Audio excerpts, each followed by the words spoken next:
중고등학교 학생들이 딥페이크 음란물을 만들어 돌려본다는 사실이 드러나 경찰 수사가 진행 중인 가운데 피해 학교가 더 있다는 SNS 글이 확산되고 있어 교육당국이 조사에 나섰습니다. 전례 없는 폭염 피해가 잇따르는 가운데 충주 저수지에서는 수온이 크게 오르면서 물고기 수백 마리가 집단 폐사했습니다. 충청북도가 오송역을 지나는 고가선로 아래 공간에 수요 분석도 없이 수십억 원을 들여 도정 홍보관을 짓기로 해 논란입니다. 청주시의회에서 횡령과 음주운전 등 청주시 공무원들의 이딴 비위에 대한 강한 질타가 쏟아졌습니다. 청주시의 유연근무제도 도마에 올랐습니다. 네, 시청자 여러분 안녕하십니까? 계속해서 MBC 뉴스투데이 충북입니다. 최근 딥페이크가 사회 문제가 되는 가운데 충북의 중고등학교에서도 학생들이 딥페이크 음란물을 만들어 돌려본 사실이 드러났습니다. SNS에서는 이러한 피해가 더 많이 발생했다며 피해 학교 명단이 확산되고 있는데요. 충북에서 언급된 중고등학교와 대학교가 무려 20곳이 넘습니다. 김은초 기자가 보도합니다. 충북의 한 고등학교가 학교폭력 조사에 착수했습니다. 남학생 5명이 한 여학생 얼굴 사진을 나체 이미지에 합성한 딥페이크 음란물을 만들어 돌려봤다는 신고가 지난 12일 접수됐기 때문입니다. 이미 지난해 돌려보고 지웠는데 피해자가 뒤늦게 사실을 알고 최근에야 신고하게 됐습니다. 가해 남학생들은 조사 과정에서 호기심에 재미삼아 그랬다며 부인하지 않은 것으로 전해졌습니다. 학교 측은 즉시 수사를 의뢰했고 경찰은 SNS 등을 통해 공유했을 가능성을 두고 포렌식을 진행하고 있습니다. 바로 그 상황이 발생되고 수사 의뢰를 먼저 했고 이렇게 크게 될지는 본인들도 몰랐다고 얘기를 하는데 행위 자체가 잘못됐다는 거는 아이들도 인지하고 있습니다. 지난해 9월 충북의 한 중학교에서도 남학생 4명이 주변 사람들 얼굴로 딥페이크 음란물을 만들었다가 모두 강제 전학 처분을 받기도 했습니다. 이런 가운데 SNS에는 특정 학교명을 언급하며 딥페이크 합성 피해가 발생했다는 게시물이 빠르게 퍼지고 있습니다. 충북 소재 중고등학교와 대학교만 20곳이 넘습니다. 딥페이크 합성물을 만들어 텔레그램 등 SNS 채팅방에 공유했다는 내용이어서 사실이라면 피해는 훨씬 커질 것으로 보입니다.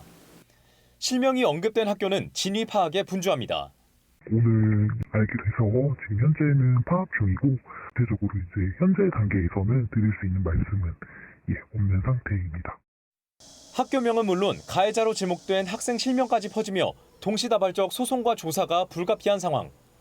충북교육청은 학교명이나 학생 이름이 언급된 모든 학교에 전담 인력을 파견해 일제 조사를 벌이겠다고 밝혔습니다. MBC 뉴스 김은초입니다. 건국대 충주병원 응급실 의사 전원이 최근 사직서를 제출했습니다. 건국대 충주병원 응급실에서 근무하는 의사 7명은 병원에 당직 의사가 없어 응급 환자를 책임져야 하는 부담이 커졌고 다른 병원으로 전원도 어려워 사직서를 낸 것으로 알려졌습니다. 이에 대해 건국대 충주병원은 응급실 의사들의 사직을 만료하기 위해 협의를 진행 중입니다. 한편 충청북도와 충주시 등으로 구성된 응급의료 실무협의체도 오늘 오전 회의를 열어 사태 해결을 도울 방침입니다. 지난 총선을 앞두고 선거운동원들에게 식사를 제공한 혐의로 더불어민주당 이강일 국회의원의 보좌관이 검찰에 넘겨졌습니다. 충북경찰청은 이강일 의원의 선거사무장이었던 현직 보좌관과 지지자 2명을 공직선거법 위반 혐의로 불구속 송치했습니다. 이들은 지난 2월 청주의 한 음식점에서 선거운동원 12명이 참석한 자리를 마련해 식사비 30여만 원을 결제한 혐의를 받고 있습니다. 전례 없이 길고 강력한 폭염에 저수지의 물고기 수백 마리가 집단 폐사했습니다. 장마와 태풍을 대비해 저수지 물을 빼놓는 것도 이러한 폐사를 부추긴 것으로 보입니다. 이승준 기자가 현장을 다녀왔습니다. 충주 도심과 인접한 대제 저수지. 물 위로 하얗게 배를 드러낸 채 물고기가 떠올랐습니다. 이 구역에서만 어림잡아 수백 마리. 죽은 물고기는 눈이 빨갛게 변하는 등 썩기 시작했습니다. 아직 숨이 붙어있는 물고기는 지느러미를 움직여보고 아가미로 힘겹게 숨을 쉬어보지만 살아날 가능성은 없어 보입니다. 어른 손바닥만한 붕어부터 크기 70-80cm가 넘는 대형 잉어까지 저수지 주변에는 죽은 물고기들로 가득합니다. 물고기가 집단 폐사한 것은 지난 일요일 오전. 근데 이제 토요일까지도 괜찮았는데 이제 물에서 냄새가 되게 많이 나기 시작은 했어요. 예, 그러더니 일요일 날 되니까 물고기가 이제 한 번에 떠버린 거예요. 수온이 오르면 물속의 산소량이 줄게 되는데 연일 30도를 넘는 폭염으로 한계에 이르렀습니다. 연일 이어지는 무더위에 저수지 수온이 올라가다 보니까 고기들이 못 버티고 이렇게 집단 폐사한 것 같습니다. 또 지난해보다 물 사용이 많았던 데다 예년보다 강수량이 줄면서 저수지는 바닥을 드러냈습니다. 올해 년도에는 8월달에 내린 비가 38mm입니다. 그래서 한 19% 정도 이렇게 강수량이 됩니다. 작년 대비. 그래서 물이 좀 농어촌공사는 폐사한 물고기 수거에 나섰지만 악취와 수질 오염 우려는 여전한 상황. 무엇보다 폭염이 계속되는 한 근본적으로 해결하기 어려워 보입니다. 양식장에서도 많이 물고기 죽는다는 얘기가 있는데 이런 하천에서도 물고기 죽는 게 나오니까 좀 지구온난화가 많이 실감되기도 하고. 현재 충북도 내 저수지 상당수가 50% 이하의 저수율을 보이는 가운데 폭염이 이어지면서 다른 저수지나 하천에서도 유사한 사태가 벌어질 우려도 제기됩니다. MBC 뉴스 이승준입니다. 김영환 지사가 오송역을 지나는 고가선로 아래 빈 공간에 도정 홍보관을 짓기로 했습니다. 쓸모없는 공간의 활용이기도 하지만 수요 분석 없이 언제든 자진 철거해야 할 수도 있어 예산 낭비는 아닌지 논란도 일고 있습니다. 정재영 기자가 전해드립니다. 국내 유일의 고속철 분기역인 오송역. 주변을 다리로 연결하면서 그 위에 놓인 철길, 즉 고가선로가 7km 정도 이어져 있습니다. 선로 및 빈 공간은 일부만 주차장 등으로 쓰일 뿐 대부분 빈 땅으로 남아 있습니다. 김영환 지사가 이 중 오송역과 맞닿은 일부 공간에 회의실을 겸한 도정 홍보관을 짓기로 했습니다. 주차장으로 쓰는 바닥과 지상 18m 높이의 고가선로 사이에 기둥을 세우고 그 위에 956제곱미터 면적의 조립식 건물을 집어넣는 방식입니다. 지상 5m 높이로 기존 선로 기둥 4개를 품는 구조입니다. 충북의 새 랜드마크가 될 거라는 게 김 지사의 생각입니다. 젊은이들이 여기에 모이게 될 것이고 여기서 많은 이벤트와 많은 전시와 많은 문화 공연이 이루어지게 됨으로써 이 지역의 가치가 굉장히 높아질 거라고 생각하기 때문에 앞으로 벌어질 일은 예측하기 어려울 정도로 폭발적인 반응이 있을 거다. 안전을 위해 설계는 고가선로와 5m, 선로 기둥들과도 각 2m씩 간격을 두는 방식으로 진행 중입니다.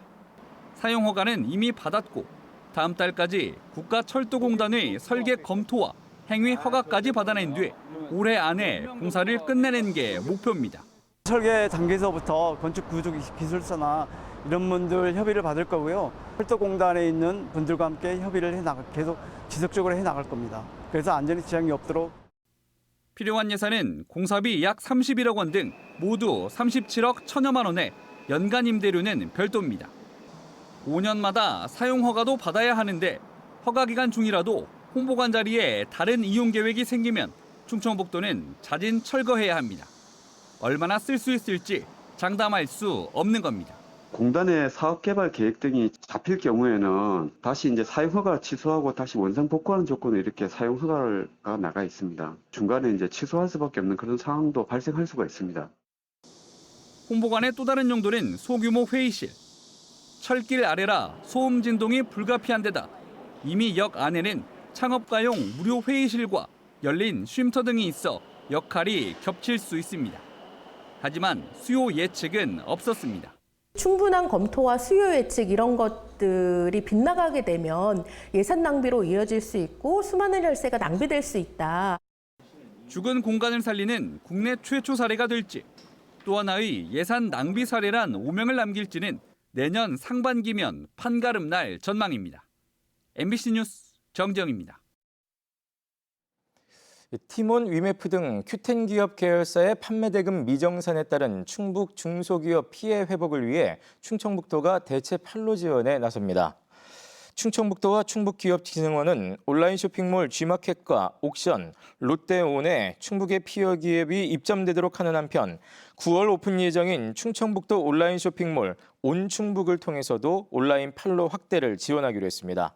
또 중소기업 판매장 명절 특판 행사에 최저 수수료로 참여하도록 할 방침입니다. 충북의 피해 기업은 식음료업을 포함한 24개사로 피해 금액은 32억 원 정도입니다. 횡령과 음주운전 등 청주시 공무원들의 이딴 비위와 기강회의를 두고 청주시 의회에서 강한 질타가 쏟아졌습니다. 유연근무제 지각 등도 도마 위에 올랐습니다. 보도에 신병관 기자입니다. 대학생 아르바이트비 등 공금 6억 원을 빼돌린 혐의로 공무원이 구속되며 행정에 또다시 허점을 드러낸 청주시. 앞서 6월에는 시외버스 터미널 특혜 의혹과 관련해 공무원 4명이 징계를 받았고 올 초에도 성추행 의혹, 음주운전 등으로 공직기강은 도마 위에 올랐습니다. 특히 공금횡령의 경우 7년 동안 청주시는 까맣게 몰랐고 감사원이 적발해 수사를 의뢰하며 드러났습니다. 청주시의회 임시회 김태순 청주시의원은 5분 발언을 통해 2년 보직순환이라는 인사원칙만 지켰어도 막을 수 있었다며 현재도 동일부서 4년 이상 근무자가 4% 정도라는 자료를 제시했습니다. 비리 차단, 자체감사 부실, 임사 검증 및 인사원칙을 지키지 않아 발생한 예견된 사고입니다. 공직기강 회의와 관련해 유연근무제 운영에도 문제가 많다고 지적했습니다. 올해만도 지각과 규정 미준수가 10.9%에 달하지만 제대로 된 실태 조사조차 없다고 비판했습니다. 주로 주의 훈계 등 경징계 처분으로 마무리했습니다. 또한 유연근무제 실태 조사는 한 번도 없었습니다. 김 의원의 지적에 대해 청주시는 2년 보직순환의 경우 직렬 등을 고려할 때 어쩔 수 없는 경우도 있다며 유연근무제 실태 조사는 하반기에 실시하겠다고 밝혔습니다. 시의회 내부에서는 이딴 공무원 비위와 기강회의가 집행부를 감시 견제하는 시의회에도 책임이 있다는 자성이 나오고 있습니다. 이에 따라 앞으로 시의회 행정사무감사와 예산집행 점검 등의 강도는 더욱 강해질 전망입니다. MBC 뉴스 신병관입니다. 청주시 의회가 더불어민주당 예결위원들이 집단 사임한 지 1년 만에 예산결산 특별위원회 파행을 봉합했습니다. 청주시 의회는 어제 제89회 임시회 1차 본회의에서 후반기 예산결산 특별위원장에 국민의힘 정영석 의원을 그리고 부위원장에는 더불어민주당 박승찬 의원을 선출하고 1년 뒤에는 더불어민주당이 새 예결위원장을 맡기로 합의했습니다. 지난해 8월 당시 더불어민주당 예결위원들은 다수당인 국민의힘이 옛 청원군 지역구 의원을 예결위원장으로 선출한다는 청원 청주 상생안을 지키지 않았다며 집단 사임한 바 있습니다. 재선의 이모선 국회의원이 더불어민주당 수석사무부총장에 임명됐습니다.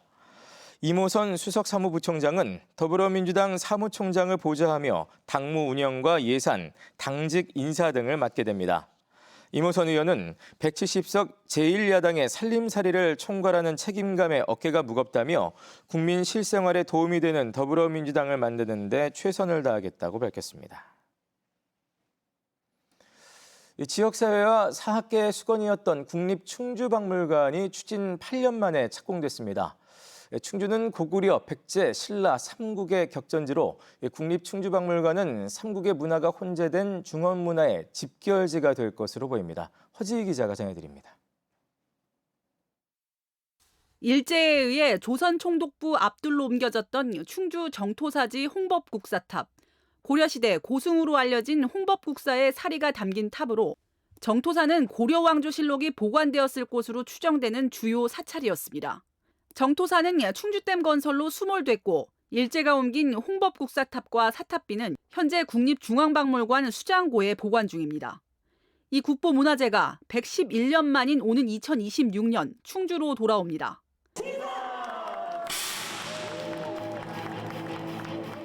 국립중앙박물관의 14번째 박물관인 국립충주박물관이 착공한 겁니다. 박물관 개관에 맞춰 정토사 홍법국사탑의 이전을 준비 중인 국립중앙박물관은 국립충주박물관 자리로 충주 탕금대를 낙점했습니다. 대형 플라타너스 나무를 중앙 정원에 살리는 자연 친화적 설계로 446억 원을 투입해 오는 2026년 12월 개관을 목표하고 있습니다. 2만 제곱미터 규모로 지상 3층 건물에 전시실과 수장고, 보존과학실, 교육실, 어린이박물관 등으로 구성됩니다. 고구려 백제 신라 삼국의 격전지로 삼국의 문화가 혼재된 중원 문화의 유물이 이곳에 모입니다.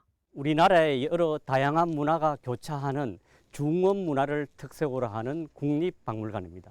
이러한 문화를 기반으로 해서 충주 지역을 포함한 주변의 문화를 새로이 창출하는 역할을 담당할 것입니다.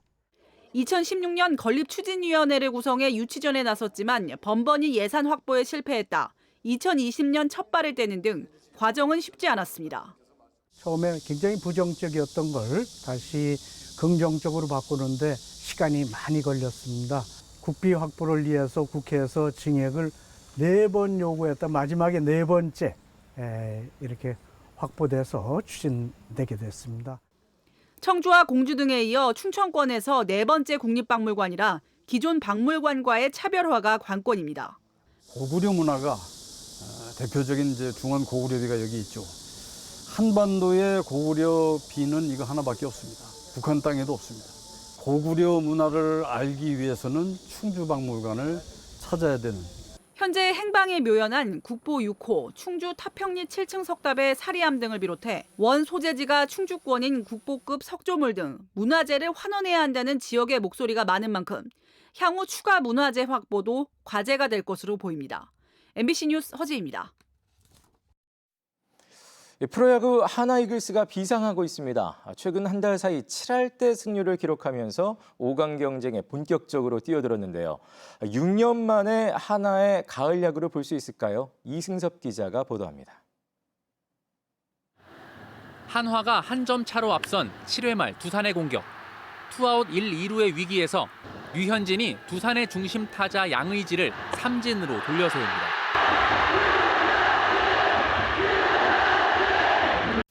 한화는 지난 주말 19년 만에 두산과의 3연전을 모두 승리했습니다. 최근 10경기에서 8승 2패, 한 달 사이 18승 7패로 승률 7할 2푼의 고공행진을 하고 있습니다. 후반기 들어 박상원과 김서현, 한승혁과 주현상 등 불펜 투수들이 안정감을 찾았습니다. 중심 타자인 안치홍과 최은성이 부상으로 빠진 타선은 최근 10경기에서 홈런 4개와 4할대 타율을 기록한 장진혁과 이도윤, 황영묵 등이 이끌고 있습니다. 타이트한 경기에서도 이기고 형들이 빠져있는 상태에서도 저희끼리 잘 뭉쳐서 이기고 더 힘이 생긴 그런 느낌입니다. 한화는 지난달만 해도 7연패 늪에 빠지며 5위와 8경기까지 벌어졌습니다. 그러나 최근 한 달 사이 빠르게 승수를 쌓더니 어느덧 5위 KT의 한 경기, 4위 두산의 3경기 차이로 다가서 중위권 싸움에 불을 지폈습니다. 한화는 이번 주 8위 롯데와의 원정 3연전에 이어 오는 31일에 5위 KT와 맞붙습니다. 이 4경기가 5강 경쟁의 분수령이 될 전망인데 한화는 문동주와 두 외국인 투수 류현진을 선발 투수로 내세워 총력전에 나설 전망입니다. 사선발 체제로 충분히 돌아갈 수 있는 상황이기 때문에 불펜과 더불어서 이제 안치홍, 최은성이 돌아오면 공격력도 다시 한번 완전체가 된다. 올 시즌 62차례 홈 경기 중에 3분의 2인 41경기에서 관중석을 가득 메워 역대 최다 매진 기록을 갈아치운 한화 팬들은 6년 만에 독수리 군단의 가을 야구를 간절히 바라고 있습니다. MBC 뉴스 이승섭입니다. 내년 충주에서 개최되는 제64회 충북도민체육대회의 상징물이 충주의 마스코트인 충주시로 확정됐습니다. 또 내년 도민체전 포스터는 결승선 테이프를 끊는 모습을 이미지화했으며 엠블럼은 충주의 치읓을 모티브로 도약과 화합의 축제를 형상화했습니다. 내년 도민체전의 슬로건은 더 가까이 충주에서 하나 되는 충북도민으로 확정됐습니다.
청주시 현도면에 추진 중인 폐활용 선별센터를 반대하는 지역 주민들이 어제 청주시청 앞에서 집회를 열었습니다.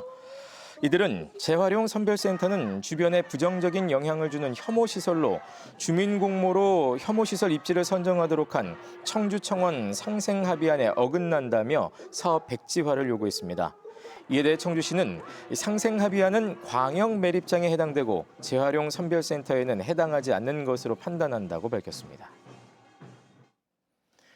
충북을 비롯한 중부 내륙과 그 연계 지역의 발전 방안을 모색하는 토론회가 청주에서 열렸습니다.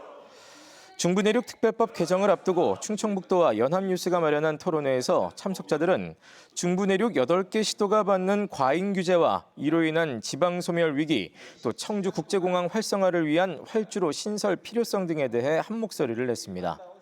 김영환 충북지사는 이 자리에서 의견을 길잡이 삼아 특별법의 내실을 다질 수 있게 노력하겠다고 말했습니다. 한편 충청북도는 다음 달쯤 각종 특례가 빠진 채 제정된 특별법의 개정안을 지역 국회의원을 통해 발의할 예정입니다.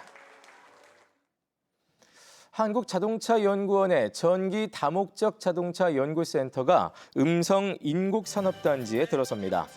국비를 포함해 모두 200억 원이 투입되는 전기 다목적 자동차 연구센터는 건축 준공과 시험 장비 도입 등을 거쳐 오는 2026년 하반기 운영을 시작할 예정입니다. 음성군은 캠핑카나 소방차 등 다양한 목적의 전기차 수요에 대비한 이 시설이 지역의 미래 모빌리티 산업의 견인차가 될 것으로 기대하고 있습니다. 청주산업단지 휴폐업 공장 부지에 창업 지원과 복합 문화 시설이 들어섭니다. 청주산업단지 관리공단은 국비 97억 원 등 모두 140억 원을 들여 스타트업 센터를 짓기로 하고 내년 하반기 완공을 목표로 어제 착공했습니다. 지하 1층, 지상 5층, 연면적 약 4,000제곱미터 규모의 스타트업 센터는 창업 임대 공간과 공연장을 비롯한 문화시설을 갖출 예정입니다. 네, 뉴스를 마칩니다. 고맙습니다.